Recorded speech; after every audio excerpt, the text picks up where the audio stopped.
ঢাকা বিশ্ববিদ্যালয়ে ভর্তি পরীক্ষায় ভালো করতে হলে অবশ্যই তোমাকে একটু বুঝে বুঝে টেকনিকে অ্যান্সার করতে হবে। আজকে তোমাদের জন্য আমি কিছু ইংরেজি স্ট্রাকচার নিয়ে এসেছি ভয়েস চেঞ্জ থেকে, যেখানে তুমি অপশনগুলো দেখে আমার ওই স্ট্রাকচারগুলো ফলো করে অ্যান্সার সবার আগে দিয়ে দিতে পারবা। সো আমরা যদি আমাদের ভিডিওটা স্টার্ট করি, দেখো এখানে বলা হচ্ছে I had been doing the work for 5 days। So এই ক্ষেত্রে আমরা যদি একটু খেয়াল করি, I had been doing the work.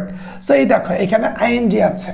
So তুমি মনে রাখবা, তুমি যদি ভয়েস চেঞ্জের সময় আইএনজি পাও কোনো একটা সেন্টেন্সে, সেই ক্ষেত্রে তোমাকে বিং ইউজ করতে হবে। কি? বিং, এবং তারপরে ভার্বের পাস্ট পার্টিসিপল ফর্ম। তাহলে আমরা দেখি তো এটা আছে কোন অপশনের মধ্যে। আই হ্যাড বিন ডান, এইখানে নাই। তারপরে দেখো দ্য ওয়ার্ক হ্যাড বিন ডান, এইখানে বিং নাই। দ্য ওয়ার্ক হ্যাড বিন, দেখো এই জায়গায় বিং আছে। The work had been doing নাই। তাহলে দেখো আমরা খুব ইজিলি বুঝে গিয়েছি যে কন্টিনিউয়াস টেন্স যদি হয় তাহলে ভয়েস চেঞ্জের সময় আমরা ব্যবহার করব বিং। কি ব্যবহার করব? বিং। এবং এইটা দেখেই আমরা সঠিক উত্তরটা বের করে নিতে পারবো। এবং আমরা জানি অবজেক্টটা সাবজেক্ট হবে, টেন্স অনুযায়ী অক্সিলারি ভার্ব বসবে, বিং বসবে, তারপরে ভার্বের পাস্ট পার্টিসিপল ফর্ম, তারপরে সাবজেক্টটা অবজেক্ট হবে। সো এই স্ট্রাকচারটা ফলো করলে সঠিক উত্তর হচ্ছে এইটা। The work had been being done by me for 5 days। বুঝে গেল? জাস্ট এই টেকনিকটা মাথায় রাখবা। প্রেজেন্ট কন্টিনিউয়াস হোক, পাস্ট কন্টিনিউয়াস হোক, প্রেজেন্ট পারফেক্ট কন্টিনিউয়াস হোক, পাস্ট পারফেক্ট কন্টিনিউয়াস টেন্স হোক, যদি সেন্টেন্সের মধ্যে ভার্বটা আইএনজি থাকে তাহলে তোমাকে বিং ইউজ করতে হবে এবং তারপরে ভার্বের পাস্ট পার্টিসিপল ফর্ম। ক্লিয়ার? আমরা পরবর্তী প্রশ্নটাতে যাব। এখানে বলা হচ্ছে I shall do the work. So তুমি মডাল অক্সিলারির নাম শুনেছ না? মডাল অক্সিলারি বলতে যেমন ক্যান, তারপর হচ্ছে কুড, তারপর হচ্ছে শেল, তারপর হচ্ছে শুড, তারপর হচ্ছে উইল, উড, তারপর হচ্ছে মে, মাইট, তারপর হচ্ছে মাস্ট। এগুলো যদি কোনো একটা সেন্টেন্সে থাকে তাহলে এদের পরে বি বসাতে হয়। কি বসাতে হয়? বি বসাতে হয়, এবং বির পরে ভার্বের পাস্ট পার্টিসিপল ফর্ম। কি বলছি দেখো, কোনো একটা সেন্টেন্সে তুমি যদি এই মডাল অক্সিলারি ভার্বগুলোকে পাও, যেমন can, could, shall, should, may, might, will, would, must, এইগুলাকে বলা হচ্ছে যে এদের পরে তুমি যদি কোনো ভয়েস চেঞ্জের দিকে যাও সেক্ষেত্রে শুরুতে বি ইউজ করবা, তারপরে ভার্বের পাস্ট পার্টিসিপল ফর্ম। অর্থাৎ মডাল অক্সিলারি থাকলে মডাল অক্সিলারির পরে আমাদের বি ভার্ব ইউজ করতে হবে, লিখতে হবে বি, মানে বি ভার্ব না, ডিরেক্ট বি লিখতে হবে, তারপর ভার্বের পাস্ট পার্টিসিপল ফর্ম, তারপরে অবজেক্ট। তাহলে এই স্ট্রাকচারটা অনুযায়ী দেখা তো এখানে কোনটা সঠিক উত্তর? I shall be doing the work, কিন্তু আমরা বলছি যে বির পরে ভার্বের পাস্ট পার্টিসিপল ফর্ম হবে। সো এখানে আইএনজি দেওয়া, তার মানে এটা ভুল। আবার দেখো বলা হচ্ছে the work may be done by me, এখানে মে বি দেওয়া আছে, আমাদের এখানে ছিল শেল, তাহলে এইটা হবে না। বলা হচ্ছে the work will be done by me, হ্যাঁ এইটা হতে পারে, কারণ আমরা শেলের পরিবর্তে উইল লিখতে পারি। দ্য ওয়ার্ক এখানে উড দেয়া, সো এটা উড হবে না, কারণ আমাদের এটা প্রেজেন্ট টেন্সে। সো আমাদের সঠিক উত্তর হচ্ছে the work will be done by me. দেখো এই জায়গায় উইল ব্যবহার করা হচ্ছে এবং এই জায়গায় আমরা বি ব্যবহার করছি। আমরা যেমনটা বলেছি মডাল অক্সিলারির পরে আমরা বি ভার্ব ব্যবহার করব, তারপরে ভার্বের পাস্ট পার্টিসিপল ফর্ম, এবং ওই স্ট্রাকচার অনুযায়ী কিন্তু আমাদের এই প্রশ্নের উত্তরটা ঠিক আছে। আমরা ভেঙে ভেঙে পড়বো যাতে করে পরীক্ষায় আসলে তুমি অ্যান্সার করতে পারো। তারপরে দেখো আই শ্যাল বি টিচিং হিম, তাহলে আগের মতো দেখো এই জায়গায় আইএনজি আছে। সো আমরা কি পড়েছিলাম? আইএনজি থাকলে বিং বসবে। কি বসবে? বিং বসবে, আর ভার্বের পাস্ট পার্টিসিপল ফর্ম বসবে। তাহলে একটু খোঁজ করে দেখো তো বিং কোথায় আছে। এখানে বিং আছে? নাই। I will be taught by নাই। I shall be being taught by me, আচ্ছা এখানে আছে। He will be being taught by me. So যেহেতু এখানে শ্যাল আছে তাই আমরা এটাকে সঠিক উত্তর নিব যে he shall be being taught by me. সঠিক উত্তর এইটা। সো অনেকে বলবে ভাই এখানে উইল আছে, আমরা উইল নিলাম না কেন? যদি প্রশ্নে শেল থাকে এবং অপশনেও শেল থাকে তাহলে আমরা শেল নিব। অপশনে যদি শেল না থাকতো তাহলে আমরা উইলটাকে সঠিক উত্তর নিতাম। সো এই ক্ষেত্রে সঠিক উত্তর হবে এইটা। কিভাবে বুঝলাম? এই যে আমাদের আইএনজি ছিল তাই আমরা বিং এর পরে ভার্বের পাস্ট পার্টিসিপল ফর্ম দিয়েছি। এই দেখো বিং এর পরে ভার্বের পাস্ট পার্টিসিপল ফর্ম দিয়েছি। জাস্ট এইভাবে আইএনজি থাকলে বিং বসবে, মাথায় নোট করে নিবা। তারপরে দেখো হি কিল্ড হিমসেলফ, সে নিজেকে নিজে হত্যা করেছে। সো যখন এরকম রিফ্লেক্সিভ প্রনাউন পাওয়া যায় এটাকে বলা হয় রিফ্লেক্সিভ প্রনাউন। রিফ্লেক্সিভ প্রোনাউন মানে কি, সেই ক্ষেত্রে তোমার হচ্ছে যে বক্তা সে নিজের সম্পর্কে কথা বলবে বা সে নিজেকে নিয়ে কিছু করবে, তাহলে হি কিলড হিমসেলফ মানে সে নিজেকে হত্যা করেছে। তাহলে এটাকে যখন আমরা চেঞ্জ করে লিখব সেই ক্ষেত্রে হিমসেলফ তো আর সাবজেক্ট হয় না, তাহলে সাবজেক্ট আমাকে হি নিতে হবে, হিমসেলফ কখনো সাবজেক্ট হয় না, এটা মাথায় রাখবা যে হিমসেলফ সাবজেক্ট হয় না, তার মানে এই দুইটা বাদ। তাহলে হি ওয়াজ কিলড হিমসেলফ, তাহলে দেখো এইটা ঠিক আছে, হি ওয়াজ তারপর ভার্বের পাস্ট পার্টিসিপল ফর্ম দিয়েছি, বাট আমাদের বাই দিতে হবে না, এই জায়গায় তো বাই নাই, তাই এই অপশনটাও বাদ। তাহলে আমাদের রইল শুধু একটা, হি ওয়াজ কিলড বাই হিমসেলফ। তাহলে দেখো তুমি যদি প্রশ্নের মধ্যে এরকম কিছু পাও রিফ্লেক্সিভ প্রোনাউন, মাথায় রাখবা রিফ্লেক্সিভ প্রোনাউন সাবজেক্ট হয় না, রিফ্লেক্সিভ প্রোনাউন সাবজেক্ট হয় না, এটাকে একটু মাথায় রাখবা যে রিফ্লেক্সিভ প্রোনাউনগুলো আমাদের সাবজেক্ট হয় না। তাহলে রিফ্লেক্সিভ প্রোনাউনগুলো যদি সাবজেক্ট না হয় সেই ক্ষেত্রে আমরা বলবো হি ওয়াজ কিলড বাই হিমসেলফ, অর্থাৎ হিমসেলফকেই আমরা অবজেক্ট হিসাবে রাখবো, হিকে সাবজেক্ট হিসাবে জাস্ট আমরা এই জায়গাটা চেঞ্জ করে দিব।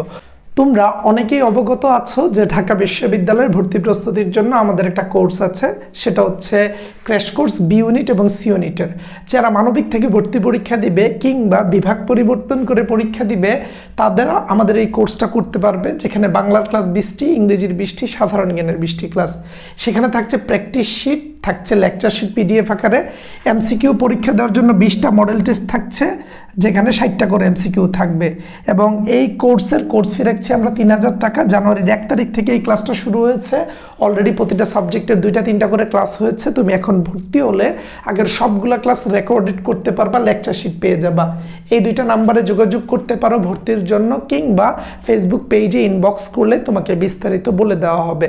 যারা সি ইউনিটের আছে তাদের জন্য বাংলার 20টা ক্লাস, ইংরেজির 20টা ক্লাস, হিসাব বিজ্ঞানের 20টা ক্লাস, মার্কেটিং, ম্যানেজমেন্ট, ফিনান্সের জন্য 15টি করে ক্লাস, সাথে থাকছে এমসিকিউ প্র্যাকটিসের জন্য প্র্যাকটিস শিট, তারপর পিডিএফ আকারে থাকছে lecture sheet, final model test থাকছে হচ্ছে 20টা, এবং 1 জানুয়ারি থেকে আমাদের এই ক্লাসটা শুরু হয়েছে।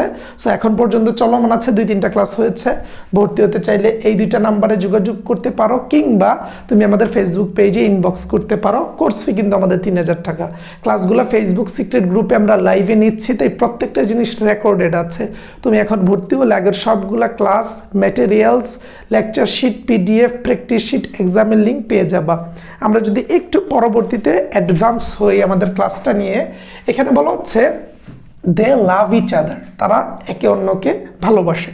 সো এই যে ইচ আদার, এই যে ইচ আদার রেসিপ্রোকাল প্রোনাউন, এগুলো কখনোই সাবজেক্ট হয় না। কি হয় না? এরা কখনো সাবজেক্ট হয় না। সো এই যে এরা সাবজেক্ট হয় না, তুমি এটা জানো কি না, এর জন্যই কিন্তু এই ভয়েস চেঞ্জটা। এরা যদি সাবজেক্ট না হয় তাহলে তুমি কেমনে করবা? এরা কখনোই সাবজেক্ট হয় না, তাহলে হবে they are loved by each আদার।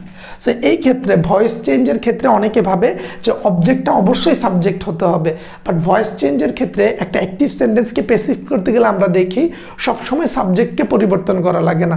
এখানে মূল জিনিসটা হচ্ছে তোমার যে অক্সিলারি ভার্বগুলো আছে, এম, ইজ, আর, কিংবা ওয়াজ ওয়ার, কিংবা হচ্ছে can be, shall be, will be ইত্যাদির পরে ভার্বের পাস্ট পার্টিসিপল ফর্মটা দিলেই হয়। অর্থাৎ এখানে মূল বিষয়টা হচ্ছে মডাল অক্সিলারিগুলোর পরে বি বসায়, কিংবা যে স্ট্রাকচারগুলো আছে, অর্থাৎ টেন্স অনুযায়ী অক্সিলারি নেওয়ার পর ভার্বের পাস্ট পার্টিসিপল ফর্ম দিলে সেটাই কিন্তু ভয়েস চেঞ্জ হচ্ছে। এবং এই ক্ষেত্রে তুমি মাথায় রাখবা ইচ আদার কখনোই সাবজেক্ট হিসাবে বসবে না। সো এই ক্ষেত্রে দে আর লাভড বাই ইচ আদার, এই জিনিসগুলাই তোমার একটা পারফেক্ট সেন্টেন্স হবে।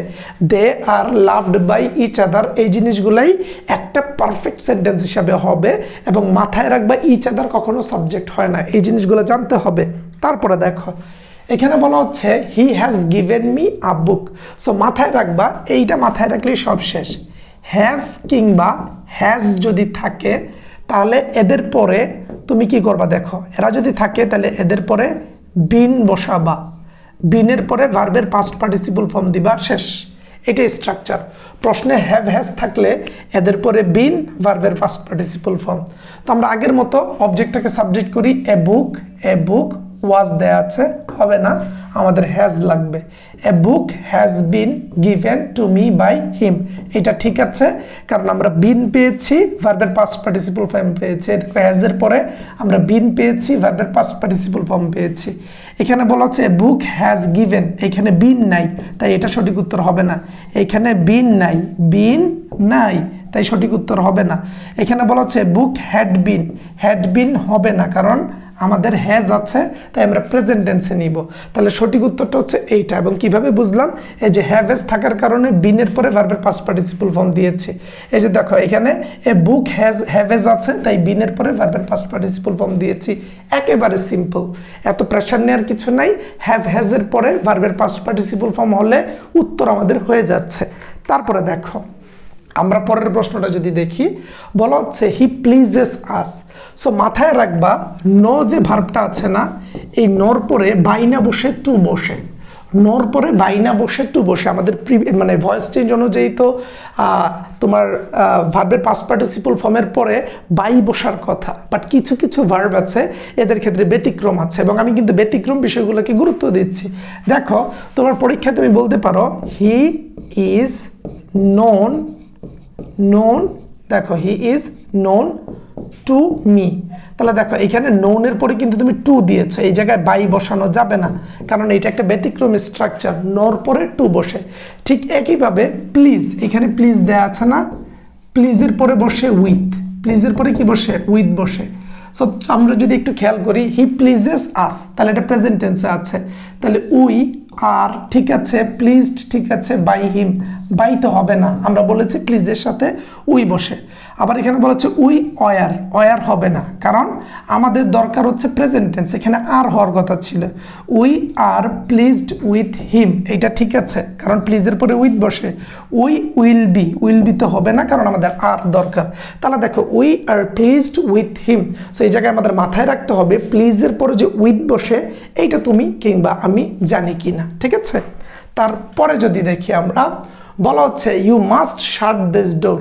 তাহলে দেখো আমরা যেটা জানি অবজেক্টটা সাবজেক্ট হবে দিস ডোরস, তাহলে দিস ডোরস কোথায় আছে, দেখো দিস ডোরস, এখানে দেশ আছে, এখানে নাই, এখানে নাই, এইখানে আছে দেশ ডোরস, তার মানে এটাই সঠিক উত্তর, এইটা কাটলাম। এখন আমি একটু আগে বলেছিলাম যে সবসময় যে অবজেক্ট সাবজেক্ট হবে এমন না, তোমার কাছে মনে হতে পারে যে ভাই এটা তো সামনে নাও আসতে পারে। সো আমাদের যে স্ট্রাকচারে আমরা পড়েছি যে মডাল অক্সিলারির পরে কিংবা মাস্টের পরে বি বসে, কি পড়েছিলাম যে মাস্ট যদি থাকে তাহলে আমরা মাস্টের পরে বি বসাবো, বির পরে ভার্বের পাস্ট পার্টিসিপল ফর্ম দিব। তাহলে এখানে দেখো স্ট্রাকচার অনুযায়ী এই যে মাস্টের পরে বি বসছে, ভার্বের পাস্ট পার্টিসিপল ফর্ম বসছে, মাস্টের পরে শুধু বি বসছে, পাস্ট পার্টিসিপল ফর্ম নাই। Shut the doors you must নাই, these must be shut the doors, এই ক্ষেত্রে মাস্ট বি দিছে বাট ডোরসটাকে পিছিয়ে নিছে। আমাদের এইখানে তো দেস ডোরস থাকার কথা, এই যে এইটাকে পিছনে নিয়ে গেছে, এইটা থাকার কথা ছিল এইখানে, নিয়ে গেছে এইখানে, তাই এইটাও হবে না। সো আমাদের সঠিক নিয়ম অনুযায়ী এইটা হয়েছে উত্তর। সো এইভাবে ধরে ধরে বুঝে বুঝে পড়লে বিশ্ববিদ্যালয়ে চান্স পাওয়া বেশি একটা কঠিন না। এবং আমার কেন জানি মনে হয় সঠিক গাইডলাইন এবং সুন্দর পরিকল্পনার মাধ্যমে তুমিও চান্স পাবে। আমাদের প্রাইভেট ব্যাচগুলোতে খুব যত্ন সহকারে আমরা টপিকগুলো পড়াচ্ছি, তুমি চাইলে এনরোল করতে পারো, কিংবা আমাদের ফেসবুক পেজ এবং ইউটিউব চ্যানেলের সাথে কানেক্টেড থাকো, ইনশাল্লাহ তুমি ভালো সার্ভিস পাবা। এবং আমার কেন জানি মনে হয় ভাইয়া তোমার চান্স হবে।